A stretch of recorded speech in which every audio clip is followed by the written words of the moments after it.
What's up, everybody? This is Scratch with the Xbox Ambassadors, and if you haven't figured this out already, this is Dead Rising 4 behind me. This is the menu screen we're sitting at, and I'm going to talk about what are the achievements like in Dead Rising 4. It's a question I always ask whenever I'm looking at a new game, because I like to go for achievements, and I don't hunt them like I used to, but it's still a valid question, I think. So, we're going to take a look at this. I received this game from the Xbox Ambassadors program in exchange for my honest opinion and to give you guys video content to consume, and this is just going to be part of that. So let's just jump right into what are the achievements like in Dead Rising 4. Okay, so here we are on the Dead Rising 4 achievements page, and as you can see, I have 50 out of 1,000 gamer score, and that is 6 out of 50 total achievements, and I've played for about 4 hours and 5 minutes and killed 800 zombies. Most of that time has been spent just kind of running around and taking a look at what's there and exploring and figuring this stuff out so I could actually make an informed video.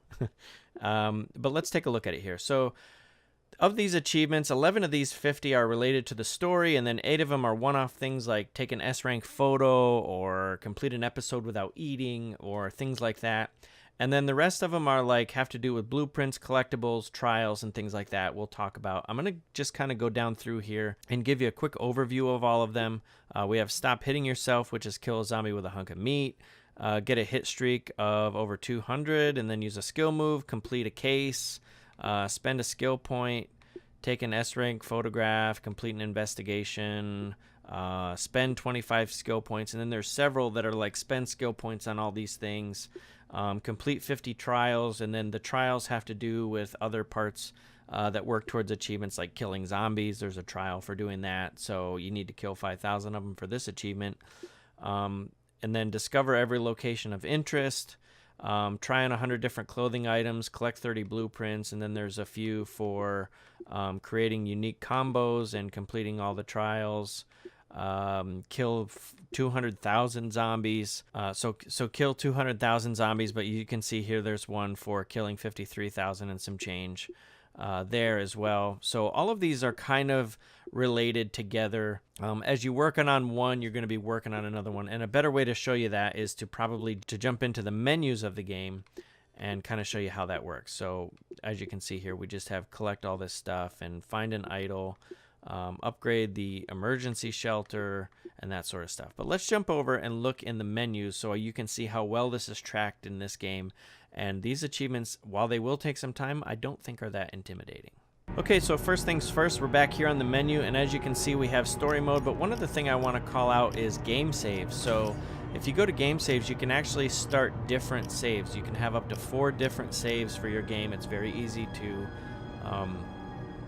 differentiate between them. So if you're playing with extra people, like if you have your son, daughter, or whomever who might be playing this, you know, they can have their own save on your account, which is completely welcome. And I do like the fact that they did that here as well, because more games should take note of this so that we can keep track of what is here. And you'll also get, you can see behind me here, you'll also get a complete list of like how many cases you've solved, how many skills you have, the blueprints you've found, notebook items, trials, and safe houses, and things like that. And it kind of gives you just a brief overview of basically what every achievement is tied to. Moving up here to story mode, you can see that we can continue, and then we also have a case select. So within our save, we can jump from case to case if we need to go back and get something that we missed or look for something or whatever. You can come back in here and find it. So it's kind of like a level select sort of a deal, which is also a welcome addition. Achievement hunters will certainly love that, but it is nice. So it kind of makes things that if something is missable, you can kind of go back through and replay it. Okay, so here we can see my version of Frank West. I'm just going to go into the menu here, and I'll show you how you can keep track of all of this stuff, and it's actually really, really cool. You'll notice here that you have the map, which has case file missions, side missions, fast travel. You know, in that legend, you can find there's blueprints and collectibles and different points of interest, which are all tied to achievements, so you can kind of keep track of them here as you walk past them. They will highlight on the map and makes it easy to find them in case, even if you miss them. If you're in the same room as them, you'll be able to go back and go, oh, I missed this one. So that's pretty awesome. If you go over here, you just have the case file, so you can kind of go through and look and see how far you're done, see what you're supposed to do and how much of that you completed. That's basically just for reference. And then you have different levels of your skills and then how those are filled out.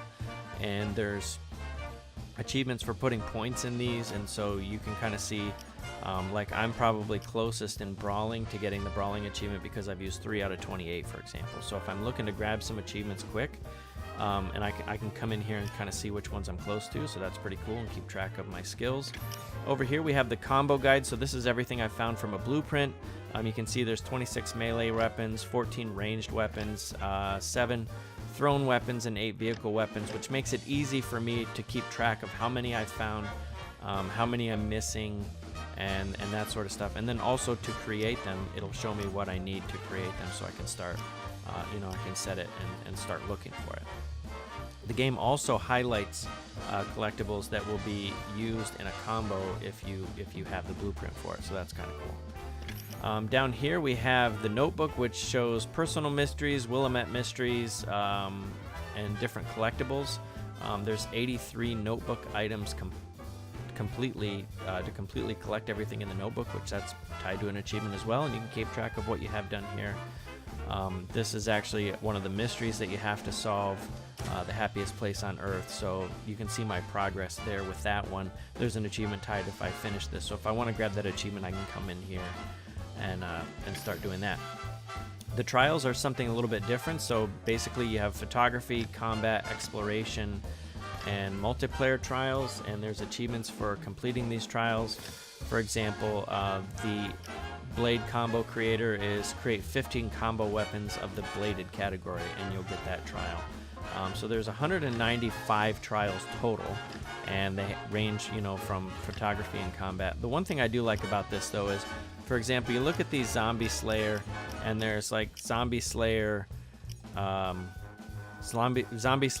So when I get Zombie Slayer 10, I will have gotten all of the zombie slaying related achievements along the way. So the trials ones are probably going to be the ones that are going to require most of your time that you're going to have to get through. I think that's actually what I never finished in 3, was getting all of the trials done. But if you go after these trials, you'll probably complete 90%, if not all, of the other achievements. And then if you go down here to the very end, you can look at the tutorials, of course. If you have any troubles or need to know how to do it, or you don't play for a while and you forget what you're doing, they do have these tutorials that are really quick and dirty, and they just get right down to it and show you what you need to do, and that's about it. So it makes it simple to follow, and I think they've done a really, really good job in this game of like keeping track of what you're doing, keeping track of how things progress, and making it easy to follow. So these achievements are actually going to be kind of easy, if nothing else, just a little bit time consuming to get through all of them. But it's a pretty fun game, so I don't think it'll be too painful. If you guys have any questions, comments, or anything like that, please leave a comment down below, and I'll do my best to answer it. I'm open to feedback on how to improve this series, especially to make it shorter. But hopefully this works for you, and if you have any questions, feel free to ask. And that about does it, I guess, and I'll see you guys all in the next video. Thanks for watching.